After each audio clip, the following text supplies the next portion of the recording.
The Adventure of the Blue Carbuncle by Arthur Conan Doyle. Read by Mark Young. I called upon my friend Sherlock Holmes upon the second morning after Christmas, with the intention of wishing him the compliments of the season. He was lounging upon the sofa in a purple dressing gown, pipe rack within his reach upon the right, and a pile of crumpled morning papers, evidently newly studied, near at hand. Beside the couch was a wooden chair, and on the angle of the back hung a very seedy and disreputable hard felt hat, much the worse for wear, and cracked in several places. A lens and a forceps lying upon the seat of the chair suggested that the hat had been suspended in this manner for the purpose of examination. "You're engaged," said I. "Perhaps I interrupt you." "Not at all. I am glad to have a friend with whom I can discuss my results. The matter is a perfectly trivial one." He jerked his thumb in the direction of the old hat. "But there are points in connection with it which are not entirely devoid of interest and even of instruction." I seated myself in his armchair and warmed my hands before his crackling fire, for a sharp frost had set in, and the windows were thick with the ice crystals. "I suppose," I remarked, "that only as it looks, this thing has some deadly story linked onto it. That is the clue which will guide you in the solution of some mystery and the punishment of some crime." No crime," said Sherlock Holmes, laughing. "Only one of those whimsical little incidents which will happen when you have 4 million human beings all jostling each other within the space of a few square miles. Amid the action and reaction of so dense a swarm of humanity, every possible combination of events may be expected to take place, and many a little problem will be presented which may be striking and bizarre, without being criminal. We have already had experience of such." "So much so," I remarked, "that of the last 6 cases which I have added to my notes, 3 have been entirely free of any legal crime." "Precisely. You allude to my attempt to recover the Irene Adler papers, to the singular case of Miss Mary Sutherland, and to the adventure of the man with the twisted lip. Well, I have no doubt that this small matter will fall into the same innocent category. You know Peterson, the commissioner?" "Yes. It is to him this trophy belongs." "It is his hat?" No, he found it. Its owner is unknown. I beg that you will look upon it, not as a battered billycock, but as an intellectual problem. And first, as to how it came here. It arrived upon Christmas morning, in company with a good fat goose, which is, I have no doubt, roasting at this moment in front of Peterson's fire. The facts are these. About 4 o'clock on Christmas morning, Peterson, who, as you know, is a very honest fellow, was returning from some small jollification, and was making his way homeward down Tottenham Court Road. In front of him he saw in the gaslight a tallish man, walking with a slight stagger and carrying a white goose slung over his shoulder. As he reached the corner of Goode Street, a row broke out between this stranger and a little knot of roughs. One of the latter knocked off the man's hat, on which he raised his stick to defend himself, and, swinging it over his head, smashed the shop window behind him. Peterson had rushed forward to protect the stranger from his assailants, but the man, shocked at having broken the window, and seeing an official-looking person in uniform rushing towards him, dropped his goose, took to his heels, and vanished amid the labyrinth of small streets which lie at the back of Tottenham Court Road. The roughs had also fled at the appearance of Peterson, so that he was left in the possession of the field of battle, and also of the spoils of victory, in the shape of this battered hat and a most unimpeachable Christmas goose, which surely he restored to their owner. My dear fellow, there lies the problem. It is true that for Mrs. Henry Baker was printed upon a small card which was tied to the bird's left leg, and it is also true that the initials H.B. are legible upon the lining of this hat. But as there are some thousands of Bakers, and some hundreds of Henry Bakers in this city of ours, it is not easy to restore lost property to any one of them. What, then, did Peterson do? He brought round both hat and goose to me on Christmas morning, knowing that even the smallest problems are of interest to me. The goose we retained until this morning, when there were signs that in spite of the slight frost, it would be well that it should be eaten without unnecessary delay. Its finder has carried it off, therefore, to fulfill the ultimate destiny of a goose, while I continue to retain the hat of the unknown gentleman who lost his Christmas dinner. Did he not advertise? No. What clue could you have as to his identity? Only as much as we can deduce. From his hat? Precisely. You are joking. What can you gather from this old battered felt? Here is my lens. You know my methods. What can you gather yourself as to the individuality of the man who has worn this article? I took the tattered object in my hands and turned it over rather ruefully. It was a very ordinary black hat, of the usual round shape, hard, and much the worse for wear. The lining had been of red silk, but was a good deal discoloured. There was no maker's name, but as Holmes had remarked, the initials H.B. were scrawled upon one side. It was pierced in the brim for a hat securer, but the elastic was missing. For the rest, it was cracked, exceedingly dusty, and spotted in several places, although there seemed to have been some attempt to hide the discoloured patches by smearing them with ink. "I can see nothing," said I, handing it back to my friend. "On the contrary, Watson, you can see everything. You fail, however, to reason from what you see. You are too timid in drawing your inferences. And pray tell me, what is it that you can infer from this hat?" He picked it up and gazed at it in the peculiar, introspective fashion which was characteristic of him. "It is perhaps less suggestive than it might have been," he remarked. "And yet there are a few inferences which are very distinct, and a few others which represent at least a strong balance of probability.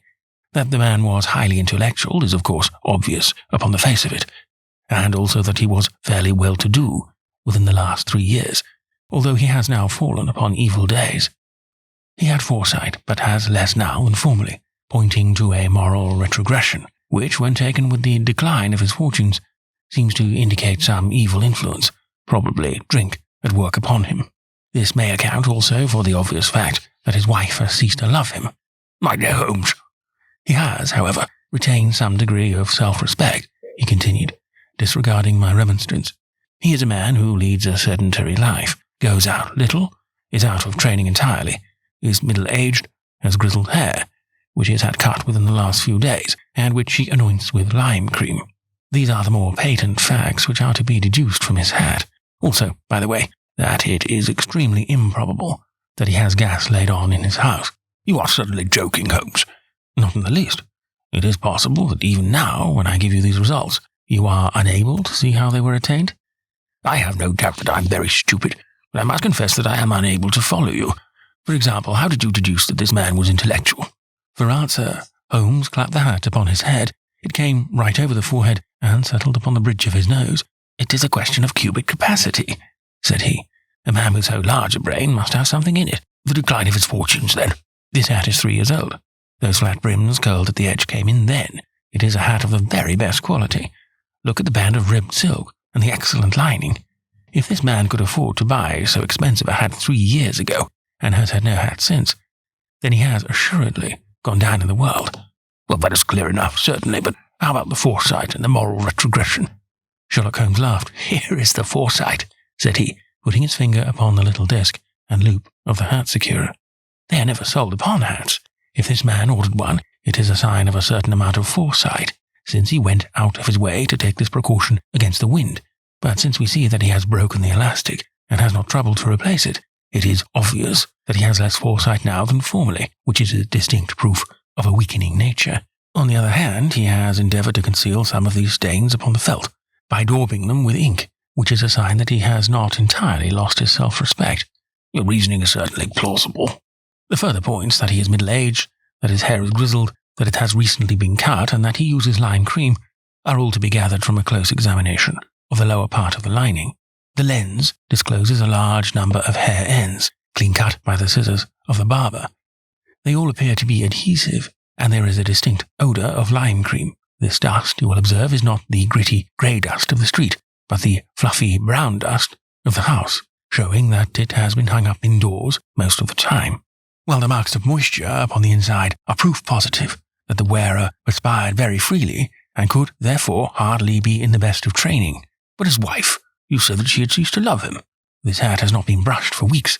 When I see you, my dear Watson, with a week's accumulation of dust upon your hat, and when your wife allows you to go out in such a state, I shall fear that you also have been unfortunate enough to lose your wife's affection." "But he might be a bachelor." "Nay, he was bringing home the goose as a peace offering to his wife. Remember the card upon the bird's leg." "You have an answer to everything. But how on earth do you deduce that the gas is not laid on in his house?" "1 tallow stain, or even 2 might come by chance. But when I see no less than 5, I think that there can be little doubt that the individual must be brought into frequent contact with burning tallow. Walks upstairs at night, probably with his hat in one hand and a guttering candle in the other. Anyhow, he never got tallow stains from a gas jet. Are you satisfied?" Well, it is very ingenious, said I, laughing. But since, as you said just now, there has been no crime committed and no harm done, save the loss of a goose, all this seems to be a rather waste of energy. Sherlock Holmes had opened his mouth to reply when the door flew open, and Patterson, the commissionaire, rushed into the apartment with flushed cheeks and the face of a man who is dazed with astonishment. The goose, Mr. Holmes, the goose, sir, he gasped. Huh? What of it? Has it returned to life and flapped off through the kitchen window? Holmes twisted himself round upon the sofa to get a fair view of the man's excited face. See here, sir. See what my wife found in its crop. He held out his hand and displayed upon the centre of the palm a brilliantly scintillating blue stone, rather smaller than a bean in size, but of such purity and radiance that it twinkled like an electric point in the dark hollow of his hand. Sherlock Holmes sat up with a whistle. By Jove, Peterson, said he, this is treasure trove indeed. I suppose you know what you have got. A diamond, sir, a precious stone. It cuts into glass as though it were putty. It is more than a precious stone. It is the precious stone. Not the Countess of Morcar's blue carbuncle, I ejaculated. Precisely so. I ought to know its size and shape, seeing that I have read the advertisement about it in the Times every day lately. It is absolutely unique, and its value can only be conjectured, but the reward offered of £1,000 is certainly not within a 20th part of the market price. £1,000? Great Lord of mercy! The Commissioner plumped down into a chair and stared from one to the other of us. That is the reward, and I have reason to know that there are sentimental considerations in the background which would induce the Countess to part with half her fortune if she could but recover the gem. It was lost, if I remember all right, at the Hotel Cosmopolitan, I remarked. Precisely so. On the 22nd December, just 5 days ago, John Horner, a plumber, was accused of having abstracted it from the lady's jewel case. The evidence against him was so strong that the case has been referred to the assizes. I have some account of the matter here, I believe. He rummaged amid his newspapers, glancing over the dates, until at last he smoothed one out, doubled it over, and read the following paragraph. Hotel Cosmopolitan, jewel robbery. John Horner, 26, plumber, was brought up upon the charge of having, upon the 22nd inst, abstracted from the jewel case of the Countess of Morcar the valuable gem known as the blue carbuncle. James Ryder, upper attendant at the hotel, gave his evidence to the effect that he had shown Horner up to the dressing room of the Countess of Morcar upon the day of the robbery, in order that he might solder the second bar of the grate, which was loose. He had remained with Horner some little time, but had finally been called away. On returning, he found that Horner had disappeared, that the bureau had been forced open, and that the small morocco casket in which, as it afterwards transpired, the Countess was accustomed to keep her jewel, was lying empty upon the dressing-table. Ryder instantly gave the alarm, and Horner was arrested the same evening, but the stone could not be found either upon his person or in his rooms. Catherine Cusack, maid to the Countess, deposed to having heard Ryder's cry of dismay on discovering the robbery, and to having rushed into the room, where she found matters as described by the last witness. Inspector Bradstreet, B Division, gave evidence as to the arrest of Horner, who struggled frantically and protested his innocence in the strongest terms. Evidence of a previous conviction for robbery having been against the prisoner. The magistrate refused to deal summarily with the offence, but referred it to the assizes. Horner, who had shown signs of intense emotion during the proceedings, fainted away at the conclusion and was carried out of court. So much for the police court, said Holmes thoughtfully, tossing aside the paper. The question for us now to solve is the sequence of events leading from a rifled jewel case at one end to the crop of a goose in the Tottenham Court Road at the other. You see, Watson, our little deductions have suddenly assumed a much more important and less innocent aspect. Here is the stone. The stone came from the goose, and the goose came from Mr. Henry Baker, the gentleman with the big hat and all the other characteristics with which I have bored you. So, now, we must set ourselves very seriously to finding this gentleman, and ascertaining what part he has played in this little mystery. To do this, we must try the simplest means first, and these lie undoubtedly in an advertisement in all the evening papers. If this fails, I shall have recourse to the other methods. What will you say? Give me a pencil and that slip of paper. Now then, found at the corner of Goode Street, a goose and a black felt hat. Mr. Henry Baker can have the same by applying at 6:30 this evening at 221B Baker Street. That is clear and concise. Very. But will he see it? Well, he is sure to keep an eye on the papers, since, to a poor man, the loss was a heavy one. He was clearly so scared by his mischance in breaking the window and by the approach of Peterson that he thought of nothing but flight.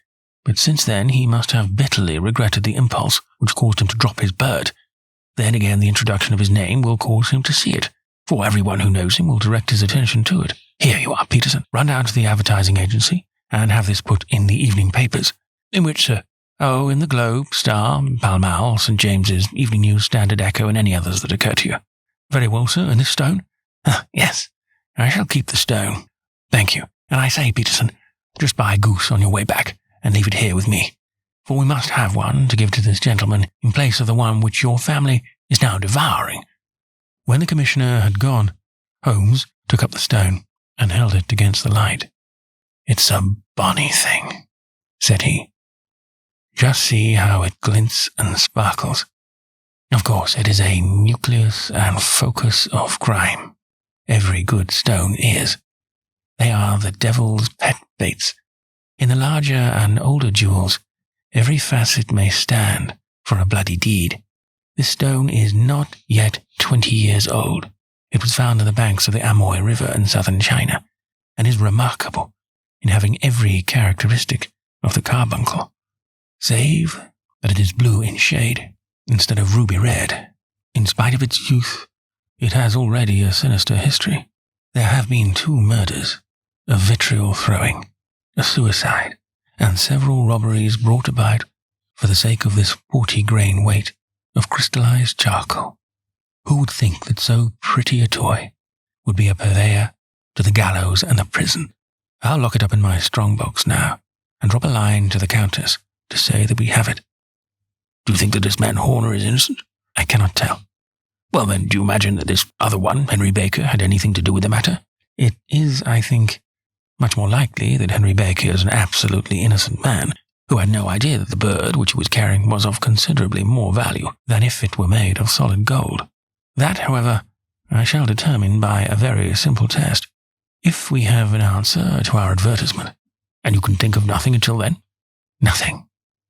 In that case, I shall continue my professional round, but I shall come back in the evening at the hour you have mentioned, for I should like to see the solution of so tangled a business. Very glad to see you. I dine at 7. There is a woodcock, I believe. By the way, in view of recent occurrences, perhaps I ought to ask Mrs. Hudson to examine its crop. I had been delayed at a case, and it was a little after 6:30 when I found myself in Baker Street once more. As I approached the house, I saw a tall man in a Scotch bonnet, with a coat which was buttoned up to his chin, waiting outside in the bright semicircle which was thrown from the fanlight. Just as I arrived, the door was opened, and we were shown up together to Holmes's room.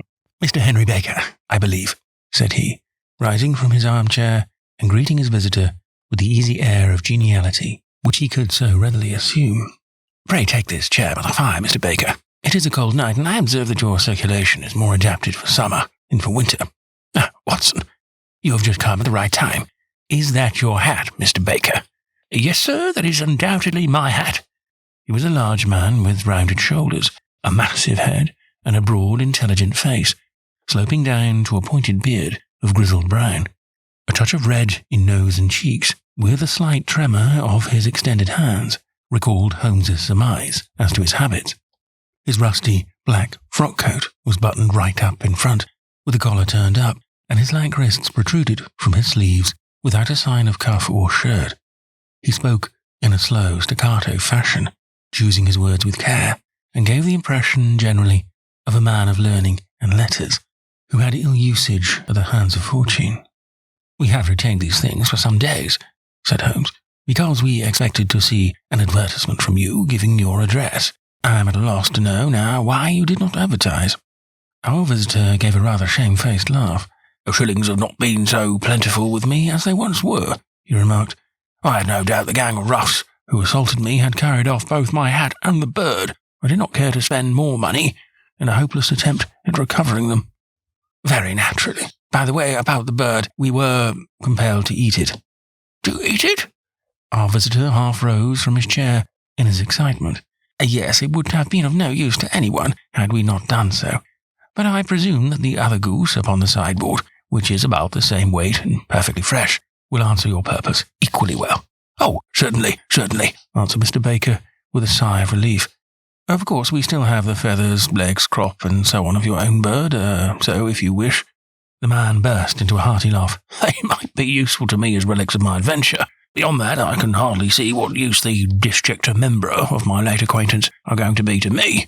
No, sir, I think that with your permission, I will confine my attentions to the excellent bird which I perceive upon the sideboard.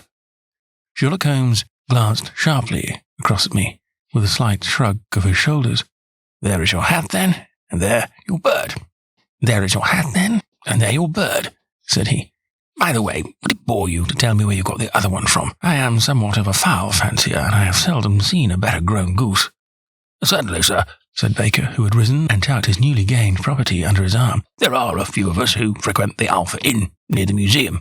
We are to be found in the museum itself during the day, you understand. This year, our good host, Windygate by name, instituted a goose club, by which, on consideration of some few pence every week, we were each to receive a bird at Christmas. My pence were duly paid, and the rest is familiar to you.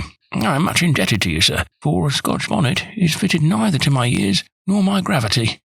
With a comical pomposity of manner, he bowed solemnly to both of us and strode off upon his way. So much for Mr. Henry Baker, said Holmes, when he had closed the door behind him.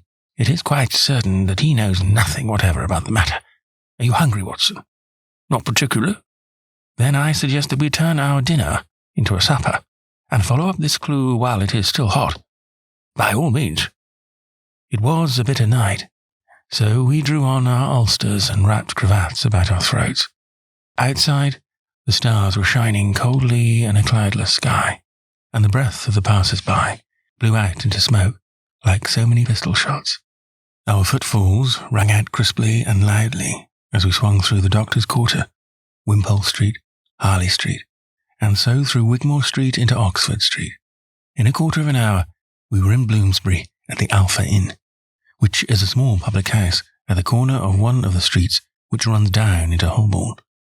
Holmes pushed open the door of the private bar and ordered 2 glasses of beer from the ruddy-faced, white-aproned landlord. Your beer should be as excellent if it is as good as your geese, said he. My goose? The man seemed surprised. Yes.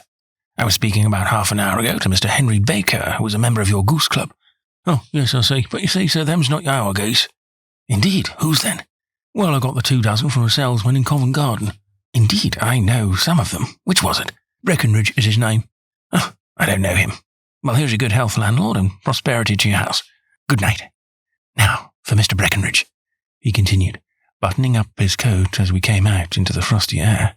Remember, Watson, that though we have so homely a thing as a goose at one end of this chain, we have at the other a man who will certainly get 7 years penal servitude, unless we can establish his innocence.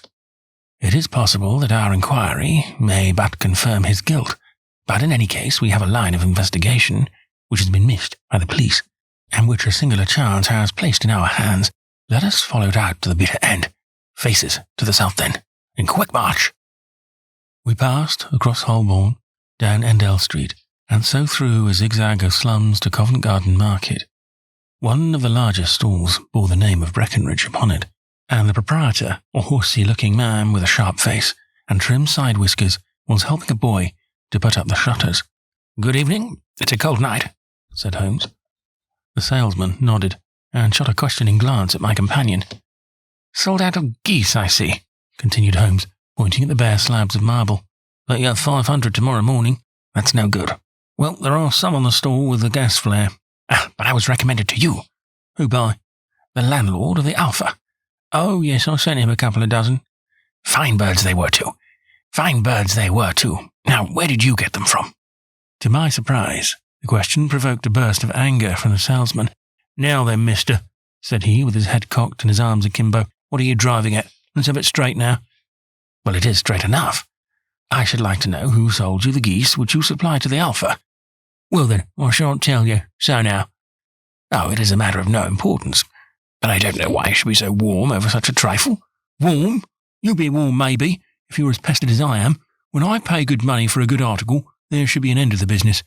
But it's, where are the geese? And who did you sell the geese to? And what will you take for the geese? One would think they were the only geese in the world, to hear the fuss that is made over them. Well, I have no connection with any other people who have been making inquiries, said Holmes carelessly. If you won't tell us, the bet is off, that is all. But I'm always ready to back my opinion on a matter of fowls, and I have a fiver on it. The bird I ate is country bred. Well then, you've lost your fiver, for it's town bred, snapped the salesman. It's nothing of the kind. I say it is. I don't believe it. Do you think you know more about fowls than I, who could have handled them ever since I was a nipper? I tell you, all those birds that went to the Alpha were town bred. You'll never persuade me to believe that. Will you bet then? It's merely taking your money, for I know that I am right. But I'll have a sovereign on with you, just to teach you not to be obstinate. The salesman chuckled grimly. Bring me the books, Bill, said he. The small boy brought round a small thin volume and a great greasy-backed one, laying them out together beneath the hanging lamp. Now then, Mr. Cockshaw, said the salesman, I thought that I was out of geese, but before I finish, you'll find that there is still one left in my shop. You see this little book? Well, that's the list of the folk from whom I buy, do you see? Well then, here on this page are the country folk, and the numbers after their names are where their accounts are in the big ledger. Now then, you see the other page in red ink? Well, that is a list of my town suppliers. Now, look at that third name. Just read it out to me. Mrs. Oakshott, 117 Brixton Road, 249, said Holmes. Right so. Now turn that page up in the ledger. Holmes turned to the page indicated. Here you are. Mrs. Oakshott, 117 Brixton Road, Egg and Poultry Supplier. Now then, what's the last entry? 22nd December, 24 geese at 7 shillings and sixpence. Quite so. There you are. And underneath, sold to Mr. Windigate of the Alpha at 12 shillings. So, what have you to say now? Sherlock Holmes looked deeply chagrined. He drew a sovereign from his pocket and threw it down upon the slab, turning away with the air of a man whose disgust is too deep for words. A few yards off, he stopped under a lamp-post and laughed in the hearty, noiseless fashion which was peculiar to him. When you see a man with whiskers of that cut and the pink 'un protruding out of his pocket, you can always draw him by a bet, said he. I dare say that if I had put £100 down in front of him, that man would not have given me such complete information as was drawn from him by the idea that he was doing me on a wager. Well, Watson, we are, I fancy, nearing the end of our quest, and the only point which remains to be determined is whether we should go on to this Mrs. Oakshott tonight, or whether we should reserve it for tomorrow. It is clear from what that surly fellow said that there are others beside ourselves who are anxious about the matter, and I should— His remarks were suddenly cut short by a loud hubbub which broke out from the store which we had just left. Turning round, we saw a little rat-faced fellow standing in the centre of the circle of yellow light which was thrown by the swinging lamp, while Breckenridge, the salesman, framed in the door of his stall, was shaking his fists fiercely at the cringing figure. I've had enough of you and your geese, he shouted. I wish you were all at the devil together. If you come pestering me any more with your silly talk, I'll set the dog at you. You bring Mrs. Oakshott here, and I'll answer her. But what have you to do with it? Did I buy the geese off you? No, but one of them was mine, all the same, whined the little man. Well then, ask Mrs. Oakshott for it. She told me to ask you. Well, you can ask the King of Prussia for all I care. I've had enough of it. Get out of this. He rushed fiercely forward, and the inquirer flitted away into the darkness. Ha! This may save us a visit to Brixton Road, whispered Holmes. Come with me, and we will see what is to be made of this fellow. Striding through the scattered knots of people who lounged round the flowering stalls, my companion speedily overtook the little man and touched him upon the shoulder. He sprang round, and I could see in the gaslight that every vestige of colour had been driven from his face. Who are you, then? What do you want? He asked in a quavering voice. You will excuse me, said Holmes blandly, but I could not help overhearing the questions which you put to the salesman just now. I think that I could be of assistance to you. You? Who are you? How could you know anything of the matter? My name is Sherlock Holmes. It is my business to know what other people don't know. But you can know nothing of this. Excuse me. I know everything of it. You are endeavouring to trace some geese which were sold by Mrs. Oakshott of Brixton Road to a salesman named Breckenridge, by him, in turn, to Mr. Windigate of the Alpha, and by him to his club, of which Mr. Henry Baker is a member. Oh, sir, you are the very man whom I have longed to meet, cried the little fellow with outstretched hands and quivering fingers. I can hardly explain to you how interested I am in this matter. Sherlock Holmes hailed a four-wheeler which was passing. In that case, "We had better discuss it in the cosy room rather than in this windswept marketplace," said he. "But pray, tell me, before we go farther, who is it that I have the pleasure of assisting?" The man hesitated for an instant. "My name is John Robinson," he answered with a sidelong glance. No, the real name," said Holmes sweetly. "It is always awkward doing business with an alias." A flush sprang to the white cheeks of the stranger. "Well then," said he, "my real name is James Ryder." "Precisely so. Head attendant at the Hotel Cosmopolitan. Pray, step into the cab, and I shall soon be able to tell you everything which you would wish to know." The little man stood glancing from one to the other of us with half-frightened, half-hopeful eyes, as one who is not sure whether he is on the verge of a windfall or of a catastrophe. Then he stepped into the cab, and in half an hour we were back in the sitting room at Baker Street. Nothing had been said during our drive, but the high, thin breathing of our new companion and the claspings and unclaspings of his hands spoke of the nervous tension within him. "Here we are," said Holmes cheerily, as we filed into the room. "The fire looks very seasonable in this weather. You look cold, Mr. Ryder. Pray, take the basket chair. I will just put on my slippers before we settle this little matter of yours. Now then, you want to know what became of those geese?" "Yes, sir." "Or rather, I fancy, of that goose. It was one bird, I imagine, in which you were interested. White, with a black bar across the tail." Ryder quivered with emotion. "Oh, sir," he cried, "can you tell me where it went to?" "It came here." "Here?" "Yes, and a most remarkable bird it proved. I don't wonder that you should take an interest in it. It laid an egg after it was dead, the bonniest, brightest little blue egg that ever was seen. I have it here, in my museum." Our visitor staggered to his feet and clutched the mantelpiece with his right hand. Holmes unlocked his strongbox and held up the blue carbuncle, which shone out like a star, with a cold, brilliant, many-pointed radiance. Ryder stood glaring with a drawn face, uncertain whether to claim or to disown it. "The game's up, Ryder," said Holmes quietly. "Hold up, man, or you'll be into the fire. Give him an arm back into his chair, Watson.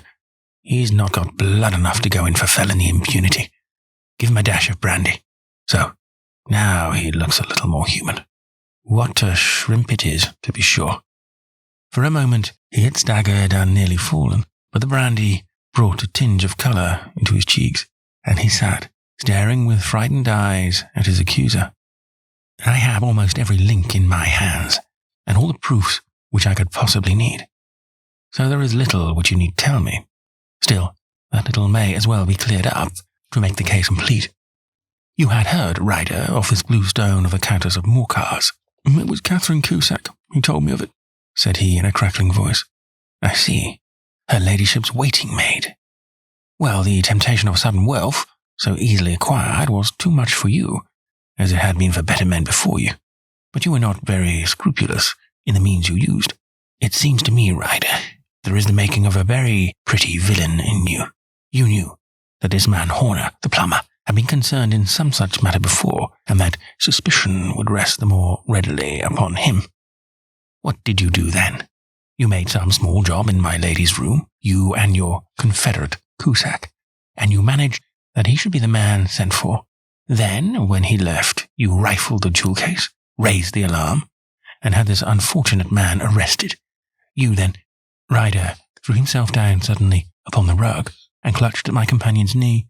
"For God's sake, have mercy," he shrieked. "Think of my father, of my mother. It will break their hearts. I never went wrong before. I never will again, I swear it. I'll swear it on a Bible. Oh, don't bring it into court, for Christ's sake, don't." "Get back into your chair," said Holmes sternly. "It is very well to cringe and cruel now, but you thought little of this poor Horner in the dock for a crime of which he knew nothing." "I will fly, Mr. Holmes. I will leave the country, sir, and the charge against him will break down." "We will talk about that. And now, let us hear a true account of the next act. How came the stone into the goose, and how came the goose into the open market? Tell us the truth, for there lies your only hope of safety." Ryder passed his tongue over his parched lips. "I will tell you just as it happened, sir," said he. "When Horner had been arrested, it seemed to me that it would be best for me to get away with the stone at once, for I did not know at what moment the police might not take it into their heads to search me and my room. There was no place about the hotel where it would be safe. I went out, as if on some commission, and I made for my sister's house. She had married a man named Oakshott and lived in Brixton Road, where she fattened fowls for the market. All the way there, every man I met seemed to me to be a policeman or a detective, and for all that it was a cold night, the sweat was pouring down my face before I came to the Brixton Road. My sister asked me what was the matter and why I was so pale, but I told her that I'd been upset by the jewel robbery at the hotel. Then I went into the backyard and smoked a pipe and wondered what it would be best to do. I had a friend once called Maudsley who went to the bad and has just been serving his time in Pentonville. One day he had met me and fell into talk about the ways of thieves and how they could get rid of what they stole. I knew that he would be true to me, for I knew one or two things about him. So I made up my mind to go right on to Kilburn, where he lived, and take him into my confidence. He would show me how to turn the stone into money, but how to get to him in safety. I thought of the agonies I had gone through in coming from the hotel. I might at any moment be seized and searched, and there would be the stone in my waistcoat pocket. I was leaning against the wall at the time and looking at the geese which were waddling about round my feet, and suddenly an idea came into my head which showed me how I could beat the best detective that ever lived. My sister had told me some weeks before I might have the pick of her geese for a Christmas present, and I knew that she was always as good as her word. I would take my goose now, and in it I would carry my stone to Kilburn. There was a little shed in the yard, and behind this I drove one of the birds, a fine big one, white, with a barred tail. I caught it, and prying its bill open, I thrust the stone down its throat, as far as my finger would reach. The bird gave a gulp, and I felt the stone pass along its gullet and down into its crop. But the creature flapped and struggled, and out came my sister to know what was the matter. As I turned to speak to her, the brute broke loose and fluttered off amongst the others. "Whatever are you doing with that bird, Jem? Whatever are you doing with that bird, Jem?" says she. "Well," said I, "you said you'd give me one for Christmas, and I was feeling which was the fattest." "Oh," says she, "we've set yours aside for you. Jem's bird, we call it. It's a big white one over yonder. There's 26 of them, which makes one for you and one for us and 2 dozen for the market." "Thank you, Maggie," says I, "but if it is all the same to you, I'd rather have that one I was handling just now." "The other is a good £3 heavier," said she, "and we fattened it expressly for you." "Never mind, I'll have the other, and I'll take it now," said I. "Oh, just as you like," said she, a little huffed. "Which is it you want, then?" "The white one with the barred tail, right in the middle of the flock." "Oh, very well. Kill it and take it with you." Well, I did what she said, Mr. Holmes, and I carried the bird all the way to Kilburn. I told my pal what I had done, for he was a man that it was easy to tell a thing like that too.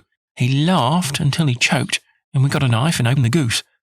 My heart turned to water, for there was no sign of the stone, and I knew that some terrible mistake had occurred. I left the bird, rushed back to my sister's, and hurried into the backyard. There was not a bird to be seen there.